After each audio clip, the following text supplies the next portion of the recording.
A one and a two and a chick-a-boom a chick.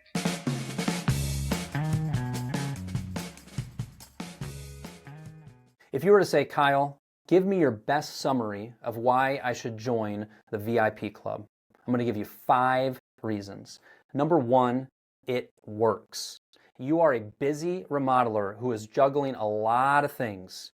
And in order for you to go from $600,000 of annual revenue to 8, or from 800,000 to $1 million, you need to dedicate time to improving the 6 main systems of your remodeling business. This program is designed to make it easier and more step-by-step for you to move forward. Second reason, it's very affordable. $497 a month. It is not a long-term agreement. It is a month-to-month agreement, so it's very affordable.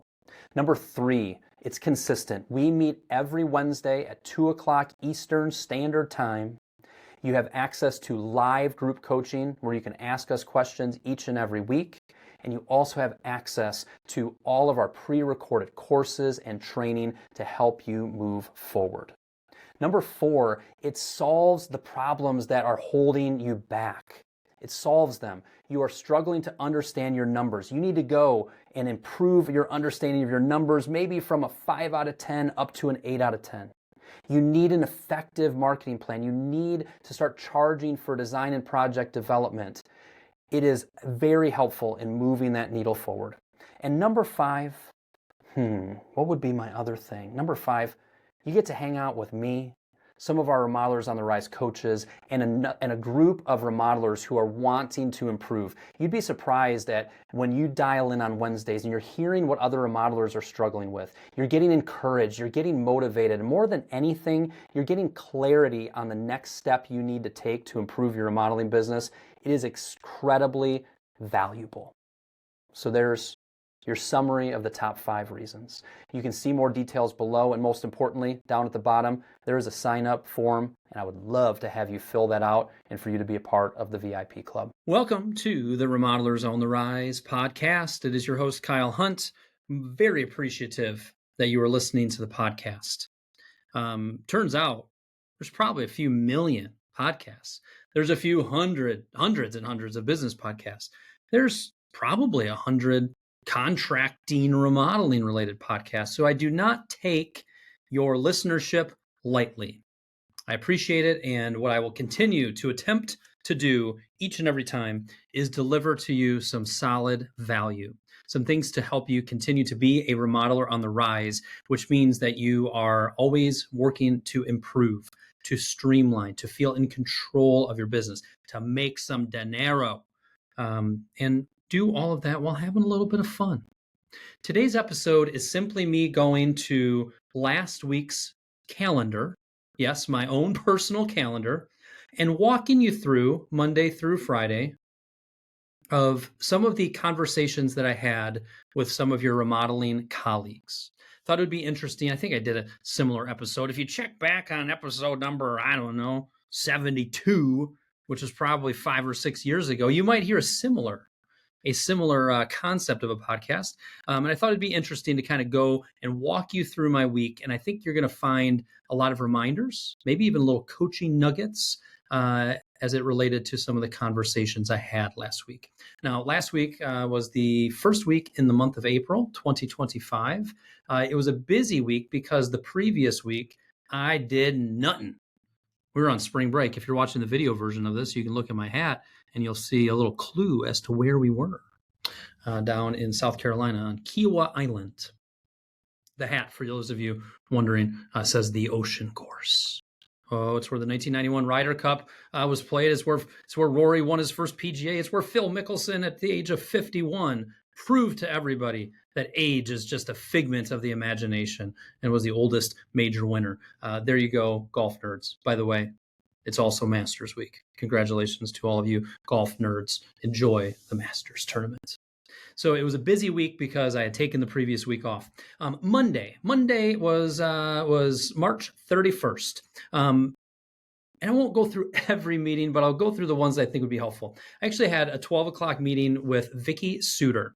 Vicky Suter is a longtime colleague of mine. I like to take meetings like that on Mondays. Typically, my Monday mornings, I leave pretty open. Monday mornings are some of my favorite times during the week just to get caught up on things.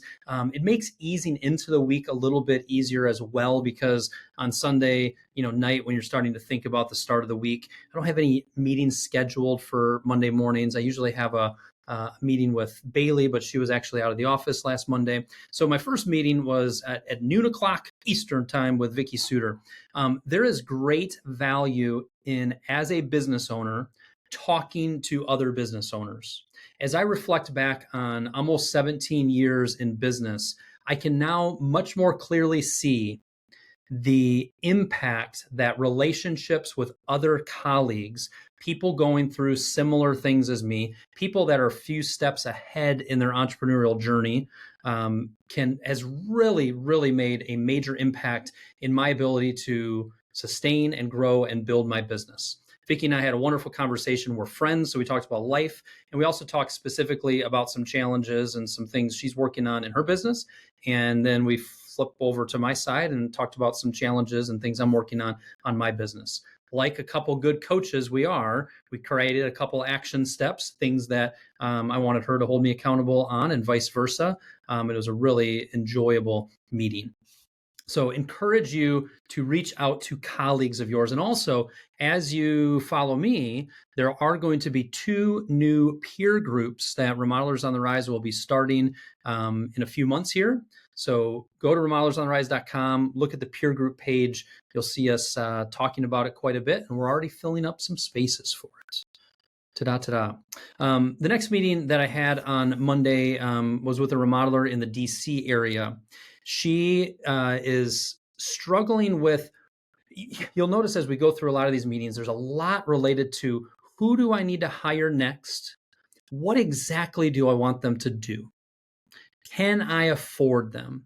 So that was a conversation I had Monday afternoon with this remodeler in DC, where she had a amazing candidate for a designer position that wanted 6 figures of pay. It's more than what she thinks she needs to pay for the position. It's tempting because this person comes with a lot of experience. At the same time, when she looks at, and we're coaching through this, looks at her backlog of work, looks at the cash position she's at as far as money in the bank, looks at additional overhead she's already taken on over the last 6 months, we deemed it to be pretty risky to stretch into that more expensive employee.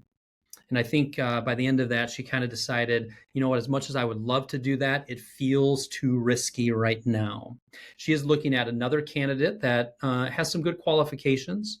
But the other thing we talked about, and I gave her a little vision of, is this idea of sometimes when you're in a position of hiring, sometimes it makes sense to just take a half a step forward. What I mean by that is you could find somebody more as a 1099, more as an outsourced type arrangement, where they might work 20 hours a week, and you can step halfway into this role to relieve some of that workload and burden, but also do it in a way that is respecting where you're at financially. So that was an interesting meeting. After that, on Monday, I had a level 10 meeting with Cassie and Bailey on my team. Actually, Bailey was out, so it was just Cassie and I. It was a little more abbreviated. Every Monday afternoon, we have a 45-minute meeting. Level 10, look up level 10 meeting outline. Look up level 10 EOS meetings. Google that, ChatGPT that, and look at the format of it. What you'll see is a very successful format to keep your important rocks, your quarterly rocks, they call it, important and top of mind, and next steps identified. And you'll also see just a really nice format to work on the business and have each member of your team working on the business. It's been a very successful approach for us. We've been doing these level 10 meetings for the last 2 years. Highly recommend them. There's another little section in my Monday afternoon that says frogs and inbox work. Your frog is your most important thing you need to get done, that you're most likely to put off. If you can identify your next frog and eat that thing, it's going to make your day more and more productive. So I had a few that, even though it was the afternoon, I had not ate those frogs, and I knocked out eating those frogs. And then at 5 o'clock, it says Kyle to pick up Annie from softball. Our beloved youngest, our 6th grader, is embarking on her first season of softball. She's a quite a volleyball athlete for a 6th grader. So we are excited that she's playing softball. But that means one of our kids gets picked up at 3 o'clock from school, and then Annie has practice until 5, and we're into spring sports. Just a note from a dad of 4. We have been able to survive so far without getting involved in travel sports. Congratulations to the Hunts. Congratulations to the Hunts. If you're travel sports, more power to you. Woo! It's a lot of efforts, a lot of time, a lot of energy. I'm sure great memories as well. But we are perfectly happy to pick up our little 6th grader from middle school softball. All 13 games they're playing. It's going to be a great experience for her. And just a reminder to all of you listening, your work expands to the amount of time you give it. Your work expands to the amount of time you give it. And sometimes we need things on our calendar, like leave at 4:45 to go pick up your daughter Monday through Thursday is what I had last week, to give me a good, firm, I'm done time slot. Continue to work towards that. Even go into your calendar a few months from now, and maybe on a Friday, carve out a half day, carve out a day, do something that you enjoy. Do one of your hobbies that is life-giving for you. Maybe have a half day of a strategic planning retreat for yourself. Maybe take your spouse or significant other on something. Plan it. When you plan it out a couple months in advance, it's much easier to work into that. So that was Monday. I was only planning on doing about a 15-minute podcast, so we're going to zoom through a little bit quicker each day. But hopefully you see what I'm doing here. Just giving you a little peek in some of these, giving you some coaching. On Tuesday, I had a meeting with a client out on the East Coast, and similar to several conversations I had last week, they have some personnel and employee decisions to make. They have been very patient with a certain employee. They have tried to identify what is wrong and how to improve it.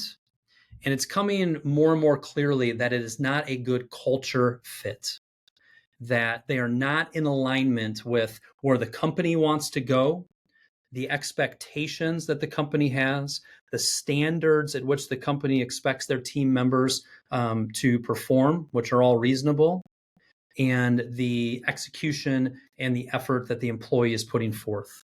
Dealing with a team member who is underperforming, trying to coach them up, and then coming to the realization that they are not a good fit is a very difficult aspect of running a business, but it is a necessary thing.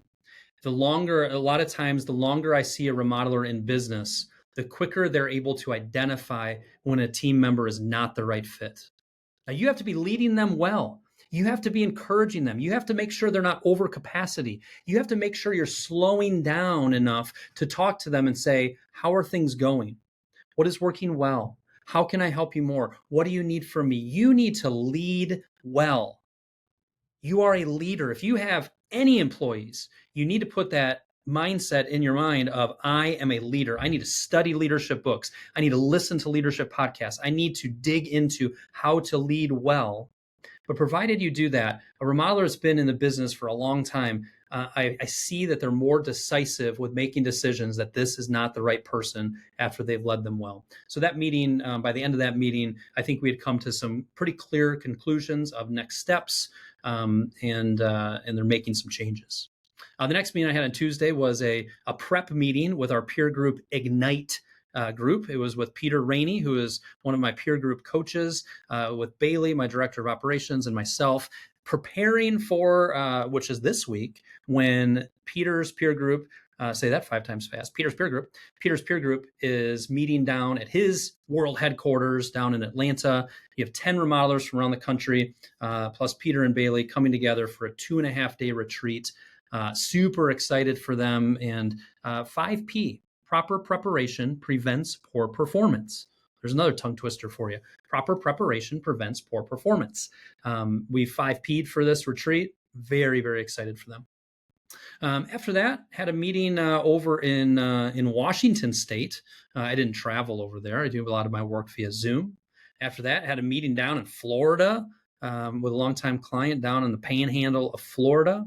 And as I look and think about those two meetings, one of them was around some clarity on, hey, you going to take job tread seriously? You're fiddling with it. Actually, both those meetings touched on this. You're fiddling with it. You went to that boot camp down there. You went to the other one. You went to Job Tread Connect.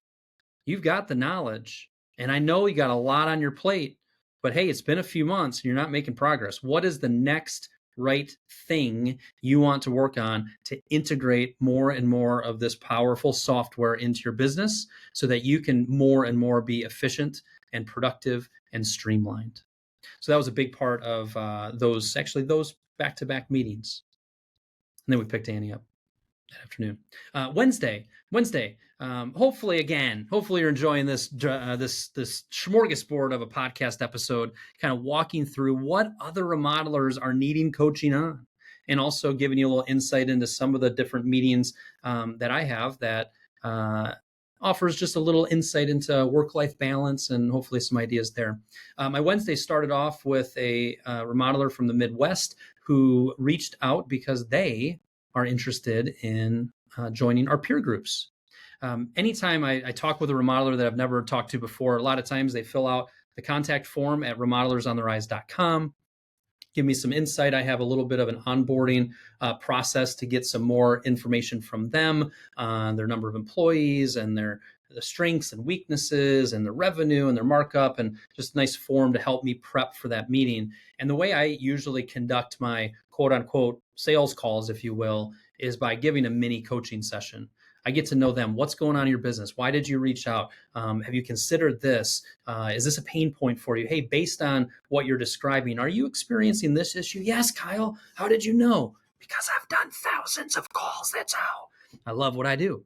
So I had a wonderful meeting with that remodeler. Just got a note from him yesterday that they're signing up for the peer group. We're securing spots right now for our peer groups that are going to be opening up mid-year. So excited for that remodeler to be in that group. Had a really enjoyable conversation with him. Had another meeting with another client out east. They recently had a death in the family of a father, pretty significant loss for them. And they, despite that meeting was mostly talking about a little bit of catch up on where they're at, a little bit of reflection on what they've been through the last couple months as they've been caring for their father. But also a little bit of, hey, I know that 2024 didn't turn out quite as well financially, that you had like halfway through the year, it was guns a-blazing and it was going to be the most remarkable year. And it only ended up as an amazing year, which was the fact for them. And they acknowledged, we were kind of distracted dealing with all of the ins and outs of hospitals and care and this and that. And they just needed to hear, no. You served your dad amazingly over the last 4 to 6 months. You were there for him. You cared in the most amazing way kids can care for them, parents. And yes, you were exhausted. And yes, you had to delegate more than you realized, which was a good benefit. They realized that their team around them are more capable than they even realized.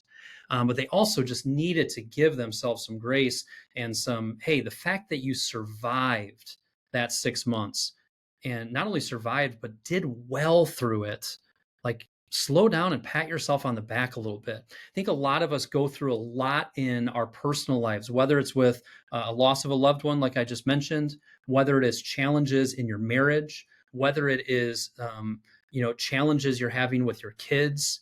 It's amazing how draining those things can be, whether it be health issues or health scares or sickness or whatever the case is. And then we beat ourselves up because we didn't make as much progress or we didn't implement as much in our business. Oh, shut your mouth. Give yourself some grace. Give yourself some empathy. Give yourself some understanding. Business is hard. Life can be hard sometimes. And you're going to go through seasons where everything's clicking on the business front and you got lots of time, you're making lots of effort and progress. And there's going to be other times where you're treading some water and getting through that season of of things going on outside of work or things just not clicking. Give yourself some grace. Continue to move forward. Continue to identify the next right thing, but also don't look in the rearview mirror so much. It screws up your neck. Hurts your neck to always be looking back there of, well, I should have done that. I should have done this. Why didn't I do this? No, stay focused in the forward, looking out the windshield, and keep moving forward. So that was probably the most significant meeting on Wednesday. In the interest of time, I'm going to kind of cruise through that. That was a pretty good one right there. But another couple meeting highlights that day. Had a meeting with client and their soon to be kind of project manager, and had a meeting with the two owners and the project manager to really encourage and identify the next steps they're taking. Had a great meeting with the VIP Club. The VIP Club meets Wednesdays at 2:00 Eastern. I did some training around charging for design and project development, which was an outstanding training. Lots of good questions, lots of good takeaways, lots of good next steps that people were taking to really implement charging for design and project development. And then had two kind of hard meetings in the afternoon. Again, both of them being around some hard employee decisions that both of those team members companies had to make. In both those cases, there's still a lot of potential with those employees being good long-term team members, but it was also to the point where we needed to have some direct and frank and clear discussions with those team members. So that was through Wednesday. Then we picked up Annie from softball. Thursday was another busy day, but a good day. Kind of highlighting through that, had some meetings related to some transition plans of selling a business from the current owner and another owner, and really the other owner purchasing the entire business. There's a lot that goes into that. There's a lot of details around that. So had a series of meetings in the afternoon related to that. Had a meeting in the morning with a remodeler here in Michigan who is really investing in their marketing efforts. They have brought somebody on as an actual employee to execute at a level they've never executed before, consistent video, educational, showing off our job site, showing off the little things that we do that differentiate ourselves, educating people on the remodeling process, and they are going full guns a-blazing in solid, know, like, and trust marketing efforts. So excited about that for them. And if I were to pick one more off of here, I would say one other meeting was marketing focused of a remodeler down south who is looking to continue to grow their business. Most of their work has been done via word of mouth. They don't love marketing. And that was a coaching call around really getting them to love and fall in love with marketing, to realize that it is a hat that they need to put on more and more often, that they need to lean into some of the networking that they're dabbling with, that if they put some more concerted effort is going to lead to some really good referrals and opportunities. And they left that coaching call more fired up about marketing than when we started it. And then Friday was recording a podcast with Contractor Growth Network. They had me on as a guest and delivered some fire for an hour. That episode will be coming out in about a month. And then Friday afternoon was actually spent leading a strategic planning meeting for my wife's nonprofit called Trove Arts Collective. Trove, T-O-V. T-O-V is Hebrew for good. So there you go. That was the week. And then Friday night I had a garage door. There's a note on here of the garage door repairman. Garage Door Pros came out and fixed our garage door because the spring broke. And I'm wise enough to know I don't mess with springs on garage doors. Amen, Brother Kyle. Cool. So that's a little walk through the week that was last week. Hopefully give some insights and some reminders into prioritizing some life side of things, prioritizing life outside of work. And hopefully it also gave you some insight into what other remodelers are going through. Realize you're not the only ones going through some of these challenges, that everyone else is going through and walking similar paths. That can be encouraging, that can be reassuring, and hopefully you picked up a nugget or two in the examples I gave that you can apply to you and your business.